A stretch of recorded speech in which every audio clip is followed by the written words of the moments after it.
Gunsmoke, brought to you by Chesterfield, America's most popular two-way cigarette. What a pair. Chesterfield King Size at the new low price. Chesterfield Regular. Around Dodge City and into territory on West, there's just one way to handle the killers and the spoilers, and that's with a U.S. Marshal and the smell of Gunsmoke.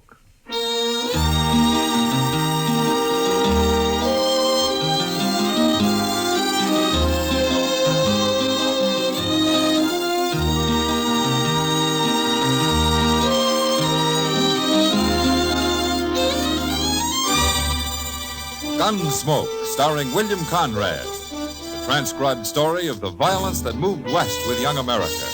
And the story of a man who moved with it. I'm that man, Matt Dillon, United States Marshal. The first man they look for and the last they want to meet. It's a chancy job, and it makes a man watchful and a little lonely.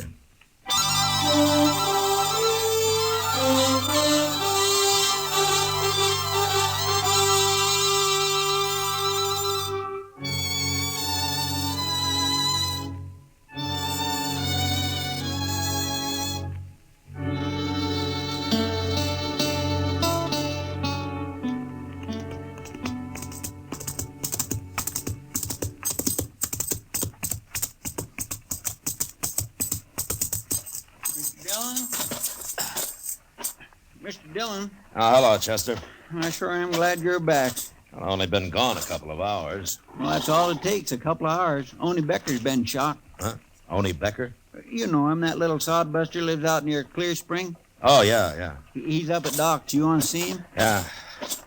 Well, tell me about it, Chester. Well, sir, all I know is he was gambling this morning over at the Texas Trail. He left there a little after noon, and then some fellas found him laying in an alley with a bullet in him. Well, can he talk? No, sir. He's been unconscious the whole time. But Doc's working on him in here. Oh, hello, Matt. How is he, Doc? He's dead, Matt. About 10 minutes ago. Honey Becker. Now, who'd have shot a harmless little man like that? Harmless is right. He didn't even have a pocket knife on him. And besides, he was shot in the back. Maybe it was an accident of some kind. Accident? Chester, I once tried to save a man who'd pulled a scythe across the back of his neck by accident. Yes, and I remember a boy who fell between the slats of a fence and got hung. But I never heard of a man shooting himself in the back by accident. Well, I meant maybe somebody else done it. Of course somebody else did it. I know that. I meant by mistake. Oh, Chester. Chester, are you sure you've been keeping your hat on when you're walking around in the sun? Oh, you're just mad because only Becker died on you, There was Doc. nothing I could do to save him. He bled to death. Inside. Oh, you did what you could, Doc. Yes, well, I think I did. Did, Annie say anything? Anything at all? No, Matt, he never even opened his eyes. Well, he was shot in the back, so it wasn't anybody he was fighting with. Well, I don't know, Mr. Dillon. Only was fighting, or at least having an argument over a card this morning with that gambler, what's his name, Al Clovis, over at the Texas Trail. He was. Oh, why didn't you say so before, Chester? Well, I never heard of this Al Clovis. Oh, he's only been here about a week, Doc. Chester, you wait here. I'm going over the Texas Trail.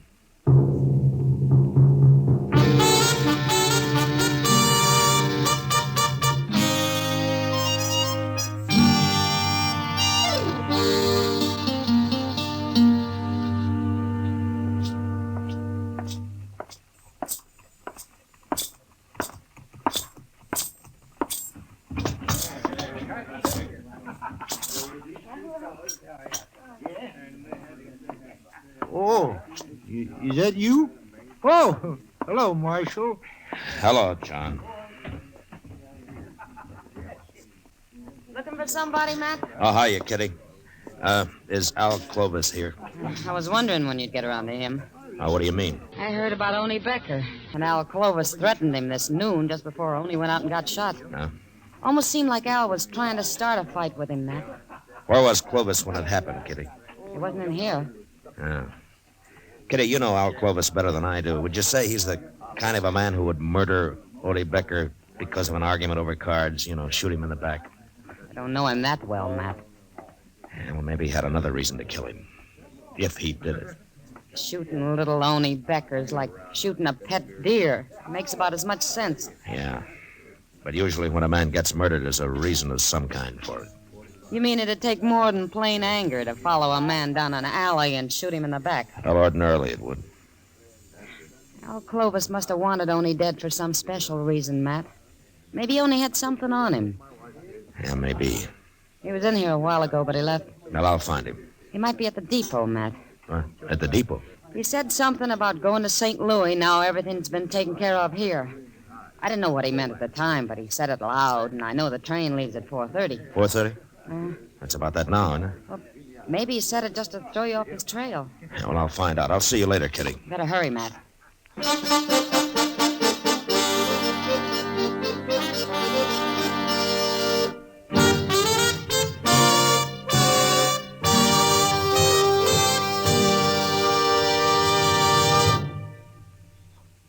This is George Fenneman. In choosing your cigarette, be sure to remember this. You will like Chesterfield best because only Chesterfield has the right combination of the world's best tobaccos. Tobaccos that are highest in quality, low in nicotine, best for you. You and I smoke for relaxation, for comfort, for satisfaction. And in the whole wide world, no cigarette satisfies like a Chesterfield. Get a carton of Chesterfield today. Chesterfield Regular, Chesterfield King Size, both at the same price in most places. In regular or king size, you can get 'em either way. The best smoke ever made's the Chesterfield you buy today.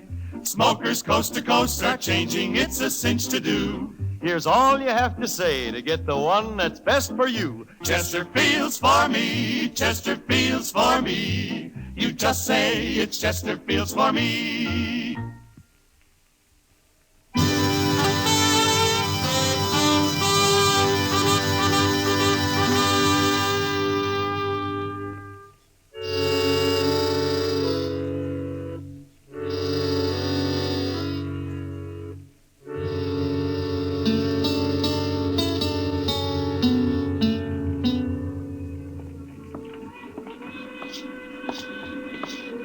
One more car to go, Mr. Dillon. If Al Clovis ain't in there, he ain't on this train. Well, he might have fooled us after all, Chester. Yes, sir. He could be riding west while we're heading east. We'll never find him if he is. Well, let's take a look into this car before we walk in, huh? Yes, sir. Well, I sure don't see him. Not in there, I don't. Yeah. Yeah, unless that's him down there, lying back with his hat pulled over his face. It could be. Well, it better be. Now, come on. Okay, sir.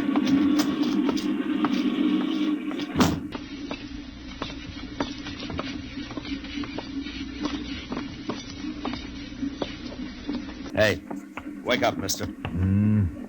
Come on, wake up. Quit bothering me. What do you want? Anyway? Marshal Dillon. What are you doing here? Keep your hands on your knees, Clovis. Tight. Oh, what's this all about, Marshal? You carrying a gun? Why should I carry a gun? Stand up, Clovis. Come on, stand up. Okay. What for? All right, search him, Chester. Yes, sir. No, keep to one side of him, out of my way. Don't you try nothing, Clovis. Why should I? I told you I wasn't armed. No, ain't nothing on him. All right. Okay, you can sit down, Clovis. I don't understand this, Marshal. What are you looking for? I'm looking for the man who murdered Oni Becker this afternoon. You mean you followed me and got on this train because you thought I killed Oni? It's about 100 miles to Great Bend, Clovis. We'll get off there and take tomorrow's train back to Dodge. Oh, you're making a big mistake, Marshal. While you were riding up and down on this railroad, whoever did kill Oni Becker's leaving the country for good. You'll never catch him now. What you're trying to say is that you don't admit killing him yourself, isn't it? I'm not a murderer, Marshal. No, we'll see. Oh, I know what you're thinking. You heard Oni and I had a little argument this morning. Didn't you? Sure.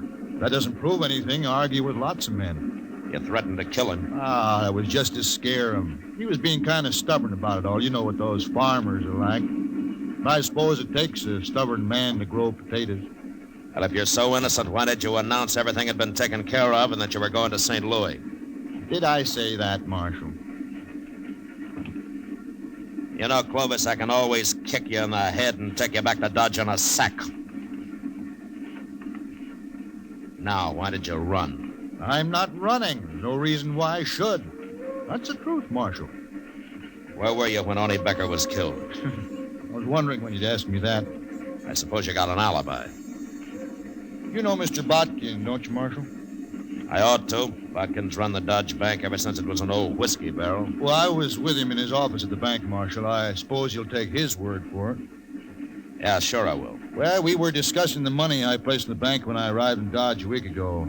$5,000, Marshal. Mr. Botkin is going to transfer it to St. Louis for me. Chester. Yes, sir? Go up and tell the engineer to stop the train at Jane's Crossing. Stop the train? There's a ranch about a mile from there where we can borrow some horses. Well, I thought you said we were spending the night at Great Bend, Marshal. I changed my mind, Clovis. Your story doesn't make much sense, and I want to get back to Dodge and find out why.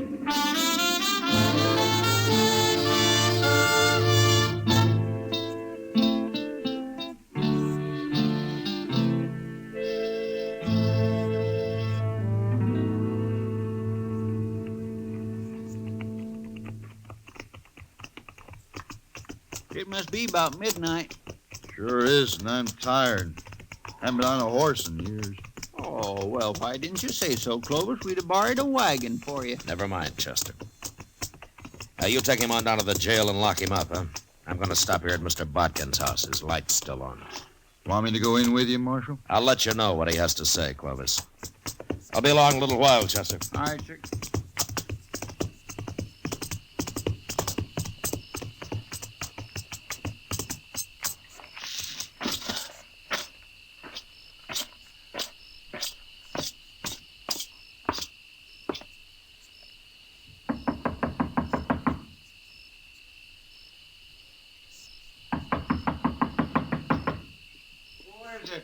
Matt Dillon, Mr. Barker. Oh. Well, Marshal, come in. Come in. I wouldn't have bothered you this late, Mr. Barkin, but I saw your light was on, and I figured you were still up. Up? Of course I'm up. How could I sleep tonight? Why? What's wrong? Where have you been, Marshal? The whole town of Dodge has been looking for you. Fine time for you to be up riding off somewhere, I must say. Well, tell me what happened. What happened? Don't you know even yet? What are you doing here at my house? Well, if you'll calm down, I'll tell you. You'll tell me? I'd better tell you, Marshal. Well, you're out gallivanting around on the prairie somewheres. My bank was held up. What? About 5 o'clock, just as we were closing. 3 men that got away with over $25,000. Every cent of cash I had in that vault, Marshal. Well, didn't anybody try to follow him? No, they tied me and them cashiers up so tight they were miles out of town before we could get loose. There's a few men saw him leave, but they were afraid to do anything about it. And, of course, the United States Marshal, he wasn't even in town. Did you get a look at him? No, they were masked. Nobody I found can even identify their horses. They're just gone, Marshal, with $25,000. Look, Mr. Botkin, I came here to ask you a question. It might have something to do with your bank being robbed. Oh? Well, what is it? Was Al Clovis with you in your office about noon today? Clovis? Yes, he was for a couple of hours. Why? He had some money on deposit? Yeah, at $5,000 cash. Of course, that's gone, too. That's part of the money they took. I'm afraid Clovis is broke now, along with me and a lot of other people. Oh, maybe he isn't as broke as you think. Oh, he's broke. Unless you can get that money back, Marshal. Look, I got an idea. I might find it for you, Mr. Barkin. And it won't take very long, either.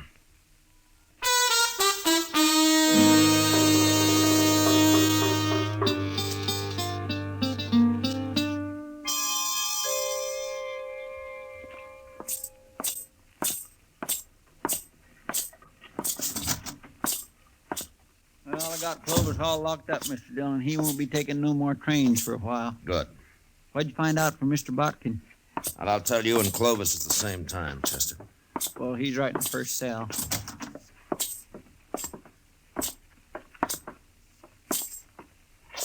Well, Marshal, come to turn me loose.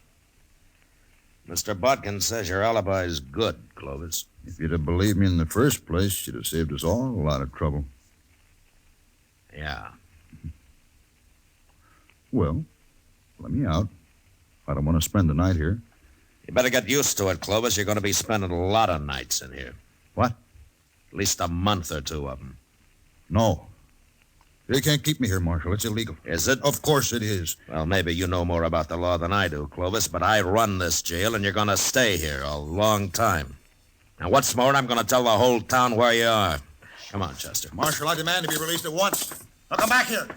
It'll cost you your job if you keep me here. Shut the door, Chester. Marshal, you can't do this. Marshal! You really gonna keep him locked up, Mr. Dillon? I am. But he ain't done nothing. I mean, if Mr. Botkin said he is with him... Well, Clovis didn't kill only Becker, if that's what you mean.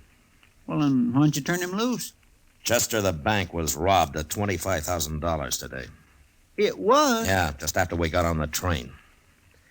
Looks to me like only Becker was murdered just to get me to follow Al Clovis out of town. Well... We'll find out in a few minutes. I don't think Clovis can stand the idea of sitting in jail while his partners ride off with all that money. You mean he was supposed to get out of here and meet them as soon as his alibi was made good, huh? That's the only way it makes sense to me. Marshal! Marshal Dillon! Well, it didn't take as long as I thought. Come on.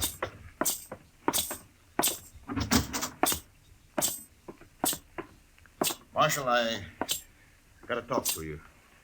All right, go ahead. You really gonna keep me in jail here? You mean that? That's all you wanted. Don't bother me again. No, don't go, Marshal. What do you want, then? It's late, Clovis. I want to get to bed. Marshal, I'll make you a deal. About what? If I help you get back whatever was stolen from the bank today, can I keep my $5,000 out of it?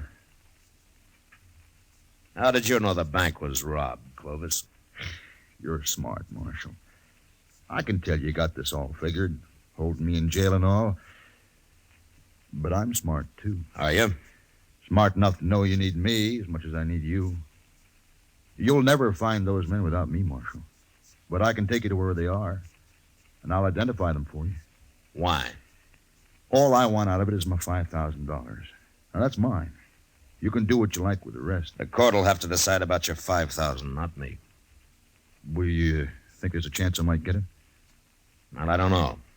But you're a gambler, aren't you? It'll help my showing you where they are, won't it? Yeah, it'll help. Okay. I'm supposed to meet them tonight or early tomorrow, Marshal. They won't wait longer than that. All right, who are they, Clovis? They're not friends of mine, Marshal. I never saw them before 2 weeks ago in St. Louis. And they're all hiding behind summer names.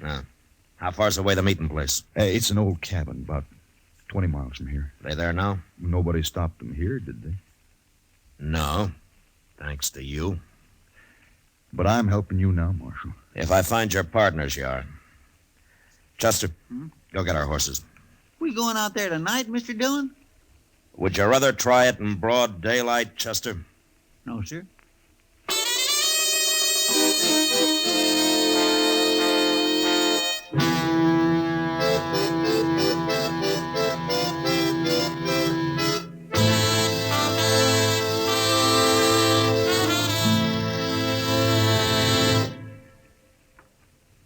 One-way cigarettes, one size, that is, are almost obsolete because they just don't give smokers what they want. Either way, you'll like Chesterfield best. It's America's most popular two-way cigarette because only Chesterfield gives you the right combination of the world's best tobaccos. Tobaccos that are highest in quality, low in nicotine, best for you. You and I smoke for relaxation, for comfort, for satisfaction. And in the whole wide world, no cigarette satisfies like a Chesterfield. You smoke with the greatest possible pleasure when your cigarette is Chesterfield. Yes, these 6 words, highest in quality, low in nicotine, mean Chesterfield is best for you. Get a carton of Chesterfield. Chesterfield Regular, Chesterfield King Size. Both at the same price in most places.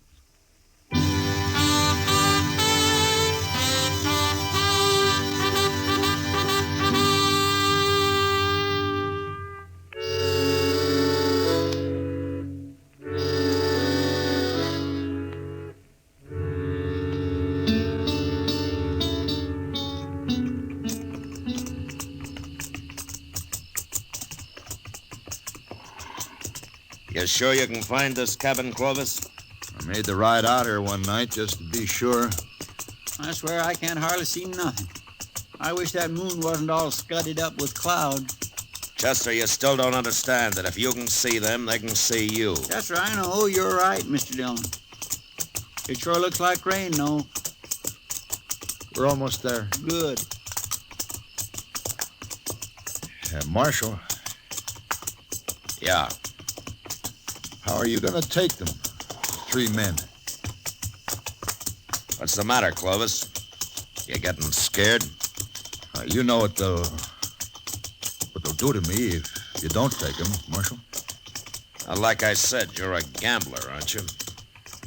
Hey, look, why don't you give me a gun? I'll help you. We'll manage. You can trust me, Marshal. I'm on your side now. Clovis, I wouldn't trust a man like you if you were in church, praying. Wait. Somewhere over there. Ooh. Yeah. There it is. That little clump of elder. The cabin's in there, eh? You see the light? Yeah. Are you sure that's it? Of course I am. Okay, let's get out. Chester, I'm going to go up on foot and have a look. You stay here with Clovis. Okay, sir.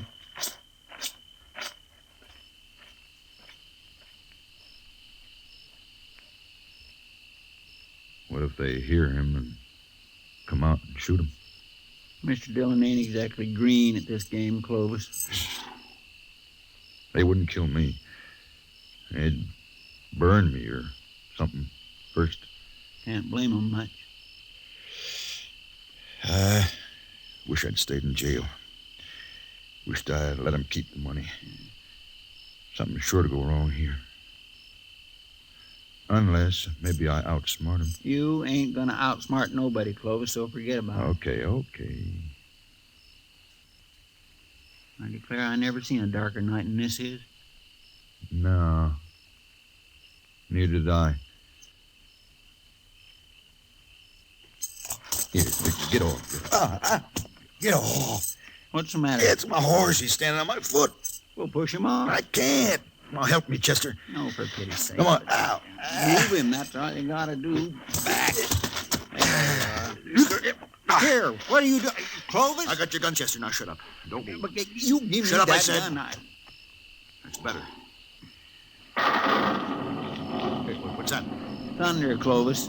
You'll be hearing a different kind when Mr. Dillon gets back here. He's not coming back here. We're going to him. And if he shoots anybody, it'll be you, because you're going to be right in front of me. Like this. All right. Start walking, Chester. Go on.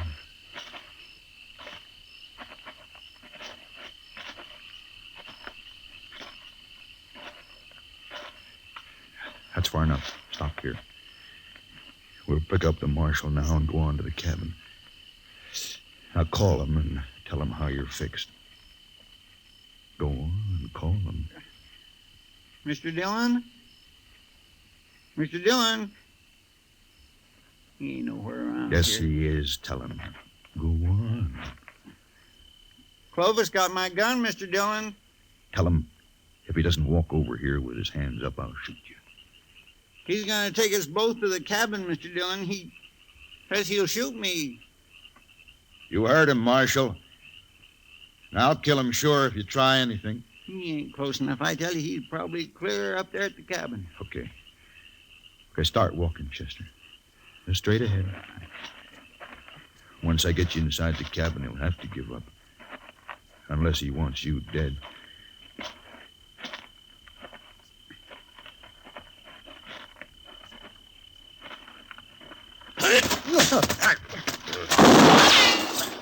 You hurt, Chester? No, sir. His gun just went off when you hit him. All right, get the gun quick. Come on. I got it, Mr. Dillon. All right, let's get up to that cabin. They know we're out here now. Oh, they're getting away, Mr. Dillon.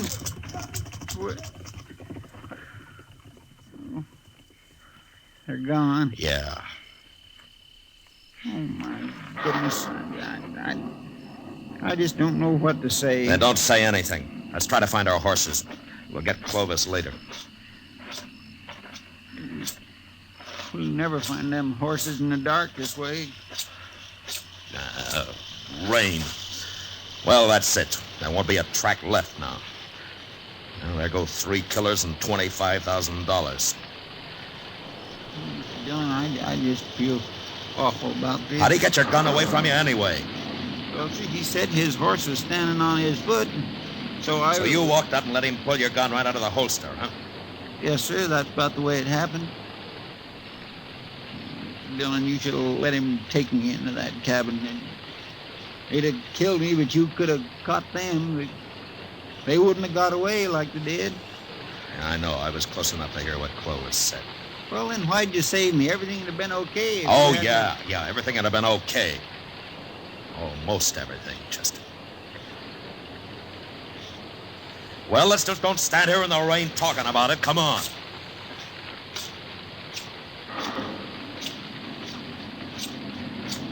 My, what a terrible mess. It was my choice, Chester. Not yours. Yes, sir. Thank you, Mr. Dillon.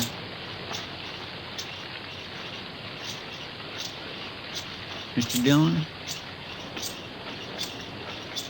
would you like a whorehound drop?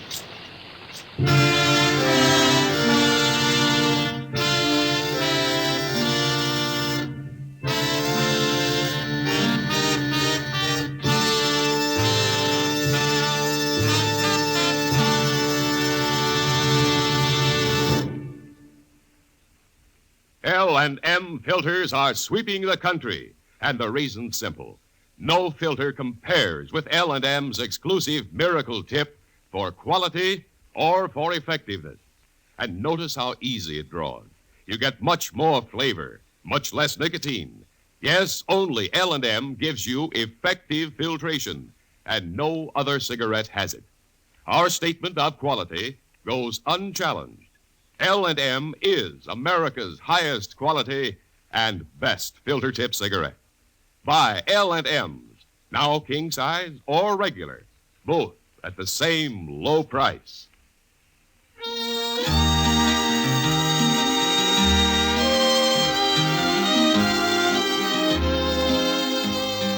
Gunsmoke, produced and directed by Norman Macdonnell, stars William Conrad as Matt Dillon, U.S. Marshal. Tonight's story was specially written for Gunsmoke by John Meston, with music composed and conducted by Rex Corey. Featured in the cast were John Dehner and Lawrence Dobkin. Parley Baer is Chester, Howard McNear is Doc, and Georgia Ellis is Kitty. Join us again next week as Matt Dillon, U.S. Marshal, fights to bring law and order out of the wild violence of the West in Gunsmoke.